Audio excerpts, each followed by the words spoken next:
Welcome to the HCI family of podcasts. We're your source for personal, professional, and organizational growth and development. We share our own original research, explore industry trends, and interview executives and thought leaders from across the globe. Join us for practitioner-oriented content around all things leadership, HR, talent management, organizational development, and change management. Maximize your personal and organizational potential with the HCI family of podcasts. Christian Muntean, welcome to the conversation today. Jonathan, it's good to be here. It is a pleasure to be with you. You're joining us from Anchorage, Alaska. I'm south of Salt Lake City in Utah.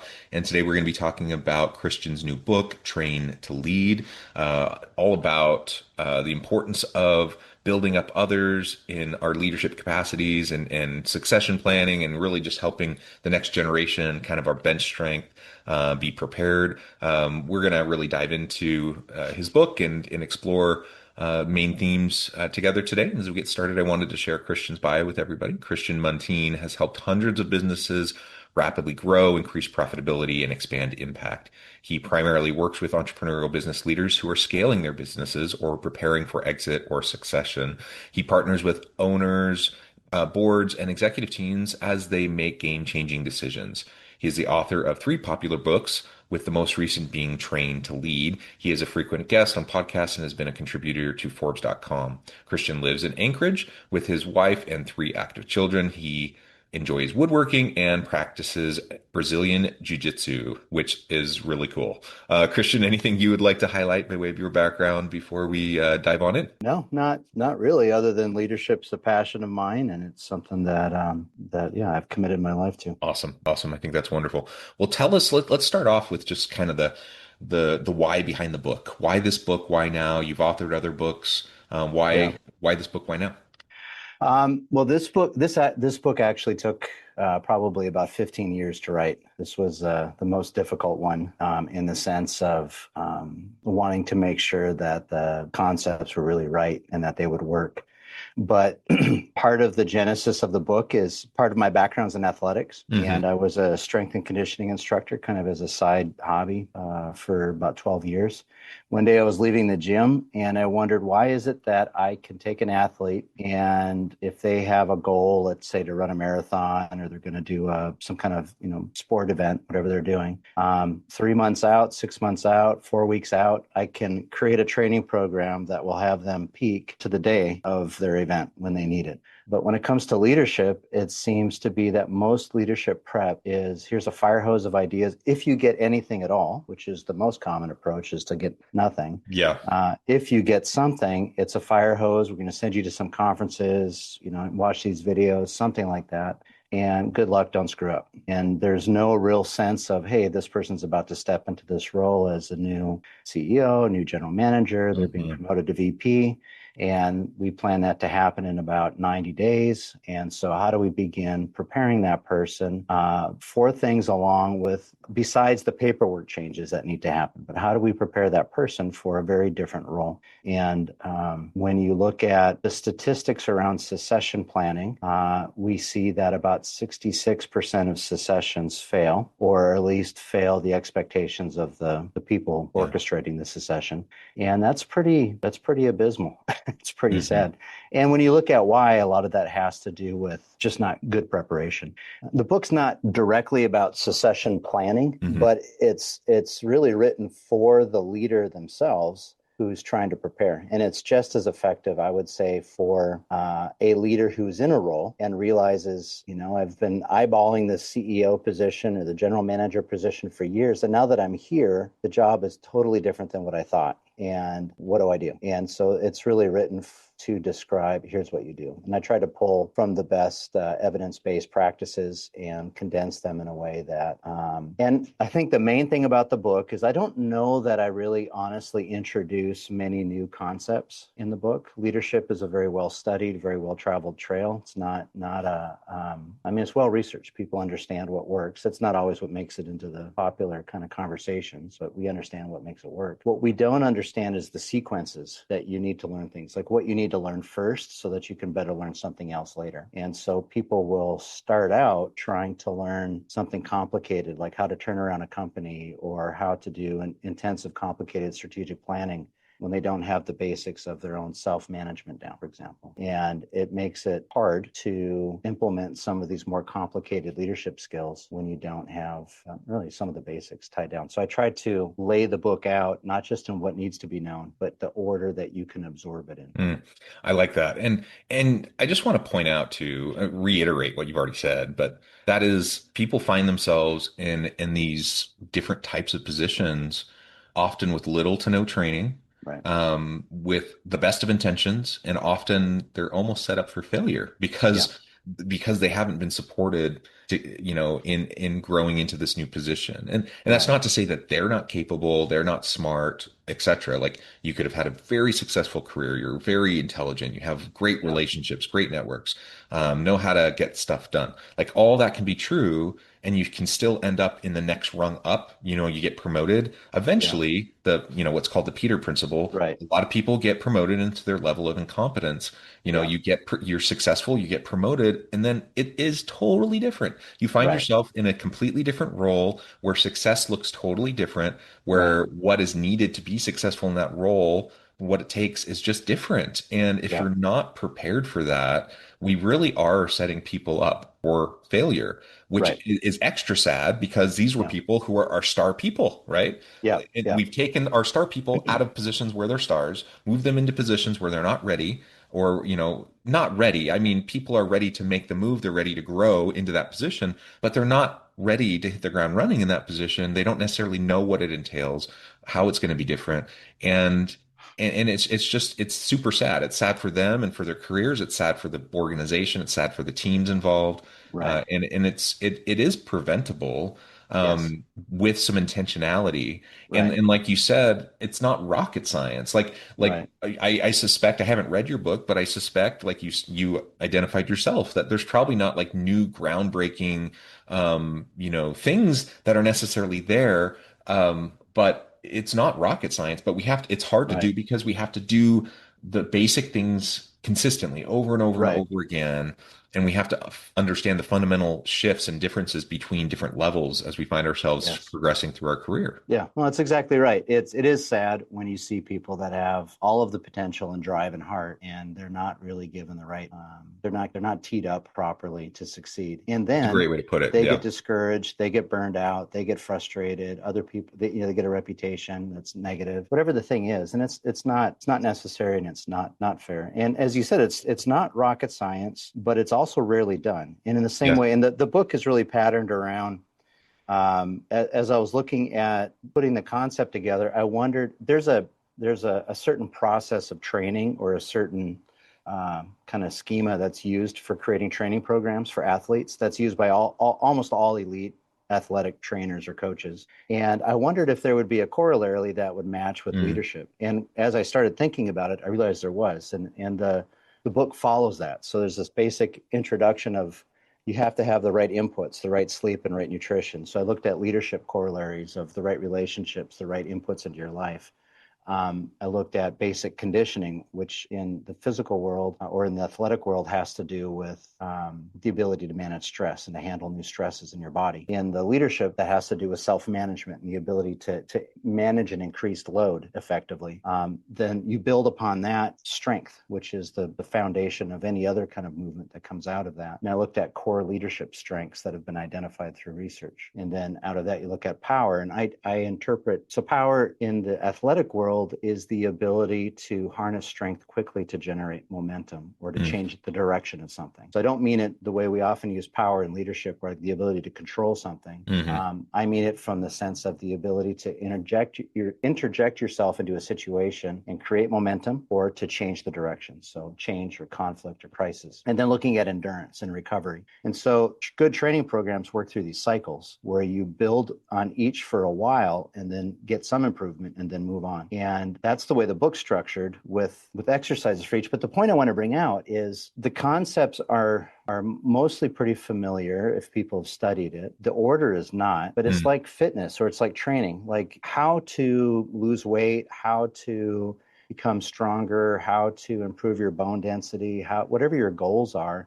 We know all of that. but most of the people at the gym are not getting there. Hmm. Hmm. And it's because they're not doing some of the things in the right way. And I think that's true for a lot of people in leadership as well, is they're trying really hard. They're showing up. They're putting all the effort in. There's no lack of effort for most of them. It's just they can't gain traction. They can't figure out, well, what am I doing that's not getting me the results that I should be getting? And that's what I'm trying to help highlight in this book. Yeah, yeah. To reiterate, like for most people, there's not a lack of good intent. There's not a lack of effort, and commitment, right? Yeah. Like you have people who are smart, intelligent, capable. They've been successful in their careers up to that point. And I really like to assume the best of intentions, Yeah. from people around me. And I think most people wake up in the morning, thinking, how can I be great for, my team today? And not how can I get up today and like exploit people, like Right. there's not like this sinister motive behind what most No. people are doing. Most people are Right. good and trying to do good. And so it's not a lack of good intent. It's not a lack of Right. effort. But it's just a blowing in the wind of not knowing how to put in place some of the basic things. And Right. because most people don't have the training, they don't have a background in it, or much experience in leadership itself, then you have people kind of defaulting to what they've seen, right? Right. Yeah. They default to kind of the examples that they've had in their past, Right. and a lot of times those examples aren't particularly good examples. Right. Or maybe they were an example that worked okay in one situation, but doesn't necessarily work in a different context or in a different Yeah. type of role, right? Yeah. And so, I mean, it's only reasonable to expect that in a lack of targeted training, like that's what people would do, right? You're just Right. putting your best foot forward, and you're going to rely on the experiences you've had and the examples that you've had. But a Sure. lot of those aren't particularly good examples. They're not going to actually help you be successful in the role that you're in. Right. And that just makes it all the harder because you have good people, good intent, good effort, intelligent people, Yeah. and yet they fall down over and over Right. again because they're just not equipped. They're not Yeah. teed up, as you said. Or it could even be amazing examples, but you don't see the background of how that person got there. So Mm, you have a successful podcast, and if somebody wanted to have a successful podcast and they try to just look at what you're doing from the outside and they don't understand your journey to get to this point, all of the things you had to learn, what you have in terms of, I assume, a team and all the different things that it takes to make a podcast work, and they just think you just show up and flip on your camera and go, and they don't understand what happened, and so that's even looking at a good example but not being able to understand what you're actually seeing, because you can't see the background of it. So that's what I'm trying to show in that. And I think the biggest thing that happens so the two primary paths to leadership in most organizations is either you're very technically proficient at what you're doing, you're a great mm, doctor, you're a great engineer, you're a great project manager in a construction company, you're a great designer, or whatever the thing is that you're good at technically, or you're great at sales in some way. You're good at bringing in money. Usually those are the two primary paths into leadership. And then once you get into a leadership role, you find that your job is now people. It's about providing direction and aligning people and dealing with people and being able to motivate them towards this larger direction. And all of a sudden, your ability to do business development or marketing, it's not that it isn't important anymore, but it's changed and it's not needed in the same way. And the same thing with the technical skills. It's good that you know those things, yeah. but those are not your job now. Or as you move up, they become increasingly less of your job, especially once you get into executive roles. And that is, I think, a very confusing shift for most of these leaders. Is like I was talking yesterday actually to a coaching client of mine that I did help step into a president role in a company. And when we were first talking about it, he made this comment. He's like, what am I supposed to be doing? Like going to job sites and kissing babies? And I was like, well, not exactly, but kind of. I mean, you do need to care about their babies. You do need to know about your people. Now he went from initially sort of pushing away that concept of, because he was excellent at what he did technically. He's brilliant. He's a very, very smart guy. And he was very good technically.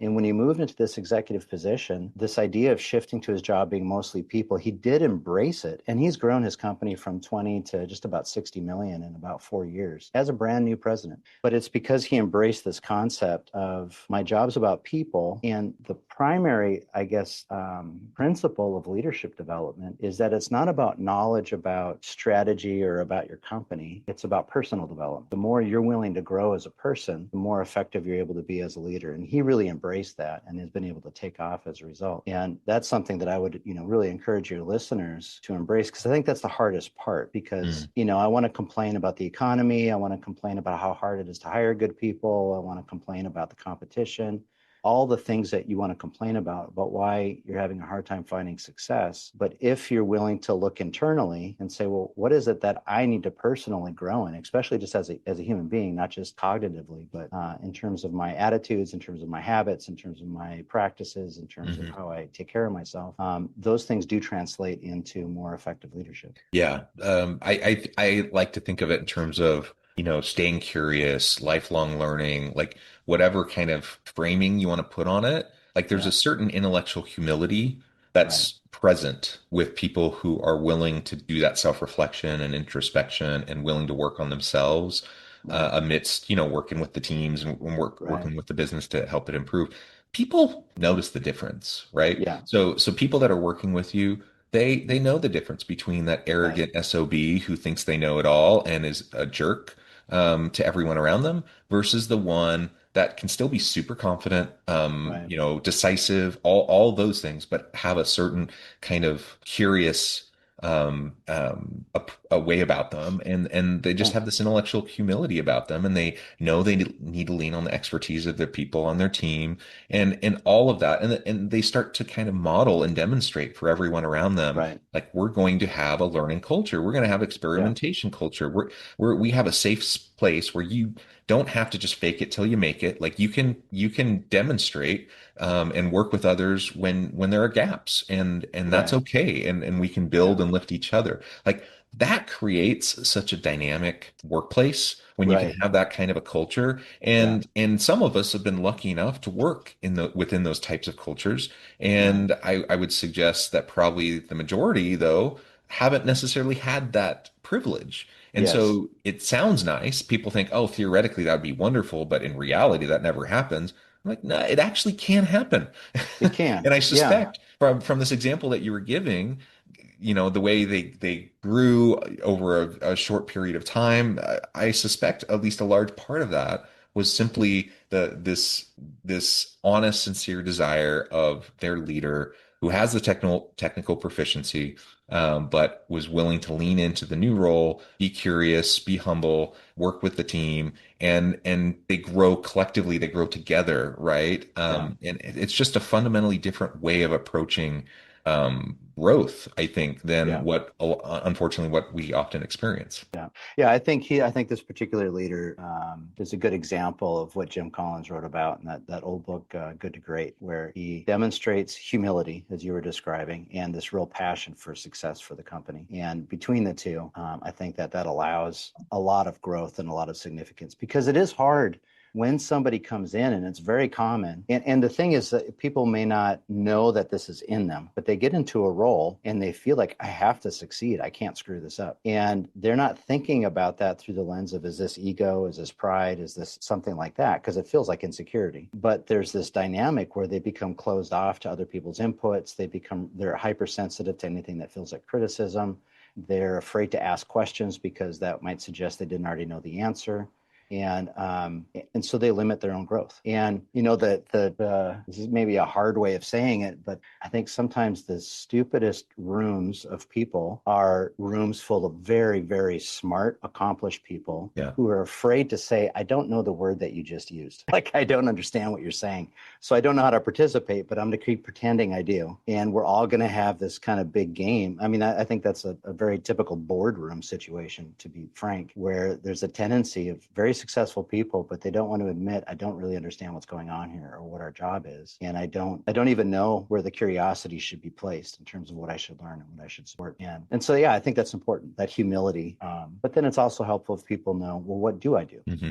Yeah, I often tell my students, sometimes the dumbest people, like the most brilliant, most intelligent people I've ever met in my life are also the dumbest people. Like because Yeah, because they are like cognitively brilliant, right, but they don't necessarily have the self-awareness or capacity to have that intellectual humility to remain curious, right, or to leverage the collective curiosity of the room, to right. work together collaboratively. And so Yeah, you like you said, it's not uncommon at all that you get a room full of super capable, successful, intelligent folks that if the culture isn't right, that right. room could potentially be one of the dumbest rooms that you're in, right? Right. Yeah, And the it's only way super you're going to unfortunate. change a culture like that is you can't just bring in a process or tools. It has to come from somebody. It has to be inside somebody. I was working with a company that was really trying to grow, and the owner of the company came up and he was frustrated because they were going through these little cycles of trying and then it not working and trying and not working. And what it came down to was a lack of accountability. They didn't have a culture of accountability, and a lot of that was driven by the owner who wanted to, like a lot of entrepreneurs, wanted to chase the shiny object and Mhm. didn't necessarily want to stick with the thing. And so he wasn't modeling accountability or putting the energy into requiring his team to provide it. And he asked me, like, do you have a tool or a trick for this? And I was like, no, this is one of those things that as a leader, you have to wake up in the morning and just decide to do. It's like working out. Like you got to make yourself go to the gym. I can give you a great workout plan, but you got to be the one to do it. And this is just like that. And that was a real challenging thought for him because I don't know that he was ready to take ownership for those things. And so when you're trying to change a culture in a room and you find it's not producing the kinds of results that you want, good leaders will first look at themselves. It doesn't mean it's all themselves that created it, but I like what Dr. Henry Cloud says that in his book, Boundaries in Leadership, that you have the circumstances that you created or allowed if you're a leader. And I think looking at your circumstances and saying, okay, well, how have I helped create this, or how am I allowing this to perpetuate? And a lot of that change then has to do with some personal work that needs to be done. And it could just be being willing to be brave and courageous and say something that will rock the boat a little bit and make people a little bit uncomfortable, but it helps move them to a healthier place. I mean, when I was training people in athletics, pushing people into discomfort was something you did in every class. It was, how do I push people a little bit farther? We're very cautious about doing that many times in leadership because you get that relational discomfort that can be there, especially if you're in an environment where there isn't a lot of trust or Yeah. understanding of mutual respect. Yeah, yeah. All very well said, Christian. We've only scratched the surface here, but thankfully you have a wonderful book as a resource where people can dive in and dig in deeper. As we start to wrap up today, I just want to give you a chance to share with the audience how they can connect with you, find out more about your work, where they can find your book, and then give us the final word for today. Sure. Yeah. The best place to connect to me is at my website, christianmuntean.com. My book is available Amazon and Barnes and Noble and anywhere that sells good books. I think my main thought is that being an effective leader is accessible, Mhm. that you can train in basic small steps intentionally and end up better in 90 days or 180 days as a leader than you are right now, if you're willing to pursue that. Yeah, I completely agree. Try to be just like 1% better every day on Yeah. the little things, be a little bit more consistent. It'll make all the difference in the world. A month from now, 3 months from now, half a year from now, you'll be completely transformed. So it's definitely within everyone's reach. Christian, thank you so much. It's been a real pleasure. I encourage the audience to get connected, check out the book, and otherwise, reach out to Christian and see what he can do for you. As always, I hope everyone can stay healthy and safe, that you can find meaning and purpose at work each and every day. And I hope you all have a great week.